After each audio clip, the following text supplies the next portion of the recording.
নমস্কার, ঘরকন্যা সায়নী ব্লগে আপনাদের স্বাগত জানাচ্ছি।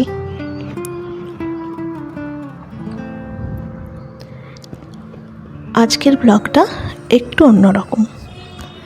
আমরা একটা শান্ত রবিবারের বিকেলে আমরা পৌঁছে গেলাম হায়দ্রাবাদের ইস্কন টেম্পেলে। শহরের ব্যস্ততা পেরিয়ে মন্দিরে ঢুকতেই যেন মনটা এক অন্য জগতে চলে গেল। চারিদিকে ভক্তিময় পরিবেশ, ঘণ্টার ধ্বনি আর হরে কৃষ্ণ নামের সুমধুর সুর, সব কিছু মিলিয়ে এক অপার্থিব অনুভূতি। মন্দিরে আমরা রাধা কৃষ্ণ, জগন্নাথ, বলরাম, সুভদ্রা ঠাকুরের দর্শন করলাম। তাদের সুন্দর সাজসজ্জা আর দেবময় হাসি দেখে মন ভরে গেল। মনে হচ্ছিল যেন চোখের সামনে সত্যি বৃন্দাবনের এক টুকরো ধরা দিয়েছে। দর্শনের পর আমরা ইস্কনের প্রসাদ হিসেবে খিচুড়ি নিলাম। ইস্কনের প্রসাদকে শুধু খাবার বলা হয় না, এটাকে ভগবানের আশীর্বাদ হিসেবে দেখা হয়। সেই সাধারণ খিচুড়ির মধ্যেও ছিল এক অদ্ভুত শান্তি আর তৃপ্তি। তারপর কিছুক্ষণ আমরা মন্দির প্রাঙ্গণে দাঁড়িয়ে নাম সংকীর্তন শুনলাম।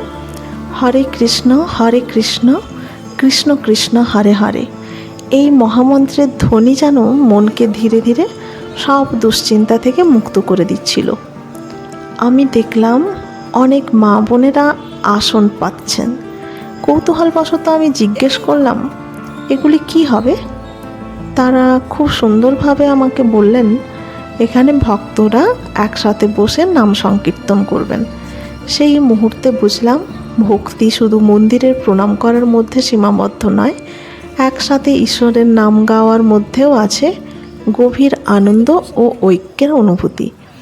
সেদিনের সেই বিকেলটা আমার কাছে শুধু একটা মন্দির দর্শন ছিল না, ছিল মনের ভেতর শান্তি খুঁজে পাওয়ার এক সুন্দর অভিজ্ঞতা।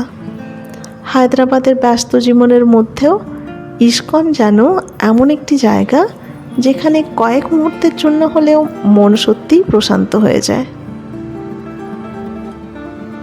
ইস্কন হায়দ্রাবাদের অন্যতম জনপ্রিয় বৈষ্ণব মন্দির। এখানে শ্রী শ্রী রাধামোহন, জগন্নাথ, বলরাম, সুভদ্রা এবং গৌর নিতাই বিগ্রহ প্রতিষ্ঠিত। প্রতিদিন মঙ্গল আরতি, দর্শন আরতি, সন্ধ্যা আরতি ও হরিনাম সংকীর্তন অনুষ্ঠিত হয়। ভক্তদের জন্য প্রসাদ বিতরণ হয়, যেখানে খিচুড়ি, সবজি, মিষ্টি ইত্যাদি দেওয়া হয়। মন্দিরে ভাগবত গীতার ক্লাস, কীর্তন, জপ সেশন, শিশু ও পরিবারের জন্য আধ্যাত্মিক কার্যক্রমও হয়।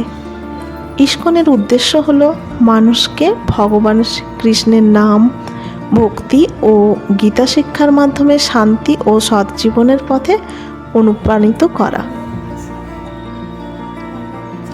ইস্কনের পূর্ণ রূপ international society of Krishna consciousness প্রতিষ্ঠা করেন শ্রীল এস.সি. ভক্তিবেদান্ত স্বামী প্রভুপাদ 1966 সালে নিউ ইয়র্কে।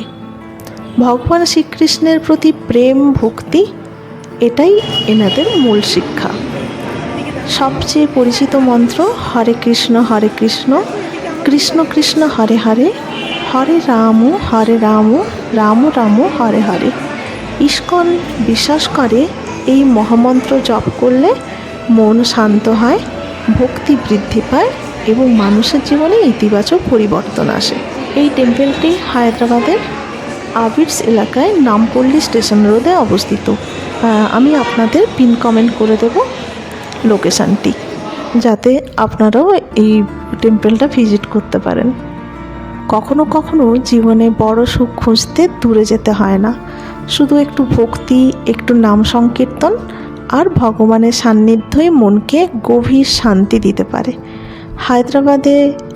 হায়দ্রাবাদ ইস্কনের সেই রবিবারের বিকেলটা আমার হৃদয়ে অনেক দিন রয়ে যাবে। আজকের ব্লগটি তাহলে এখানেই শেষ করছি। সবাই ভালো থাকবেন, সুস্থ থাকবেন। আবার খুব শীঘ্রই দেখা হচ্ছে আগামী ব্লগটি যদি ভালো লেগে থাকে লাইক, কমেন্ট এবং সাবস্ক্রাইব করবেন ইউটিউব থেকে দেখে থাকলে, আর ফেসবুক থেকে দেখে থাকলে অবশ্যই ফলো করবেন। নমস্কার।